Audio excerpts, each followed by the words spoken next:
Sa iba pa mga balita, ilang tourist activities sa Albay ang nilimitahan dahil sa banta ng pag-alboroto ng bulkang Mayon. Sa ngayon ay mahigpit na pagbabantay ang ginagawa ng otoridad para matiyak ang kahandaan at kaligtasan ng bawat residente.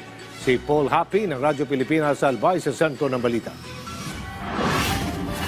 Kasunod ng pagtaas ng Alert Level 2 ng Bulkang Mayon, nagpatupad ng mas mahigpit na mga restriksyon ng pamahalang panlalawigan ng Albay sa paligid ng bulkan. Batay sa inilabas na abiso ng Albay Provincial Disaster Risk Reduction and Management Office o APSIMO, mahigpit pa rin na ipinagbabawal ang pagpasok sa 6-kilometer permanent danger zone. Limitado rin ang operasyon ng ATV rides sa Cagsawa Ruins habang pansamantalang suspendido ang pagpasok sa Mayon Skyline. Mahigpit ding ipinatutupad ang no-fly zone sa ibabaw ng bulkan. Ang Civil Aviation Authority of the Philippines nga, pinalawig pa ang notice to airmen sa mga biyahe na lilipad malapit sa Bulkang Mayon na may vertical limits na hanggang 11,000 feet. Ibig sabihin, bawal munang lumipad ang kahit anong eroplano malapit sa bulkan. Epektibo ang NOTAM ng CAAP hanggang bukas ng alas 8:55 ng umaga. Una nang sinabi ng PHIVOLCS na naahalin tulad sa 2023 eruption ang kasalukuyang sitwasyon sa Bulkang Mayon. Noong 2023 kasi, nagsimula sa sunod-sunod na rockfall events ang pag-aalburuto ng bulkan bago nagkaroon ng lava effusion makalipas ang 2 hanggang 3 linggo. Samantala, tiniyak ng Albay Police Provincial Office na mahigpit sila magbabantay katuwang ang mga LGU. Pinapayuhan din ang lahat ng Local Disaster Risk Reduction and Management Council sa paligid ng Bulkang Mayon na manatiling handa at patuloy na mag-monitor sa sitwasyon para sa kaligtasan ng publiko. Mula sa Albay, para sa Integrated State Media, Paul Happy ng Radyo Pilipinas, Radyo Publiko.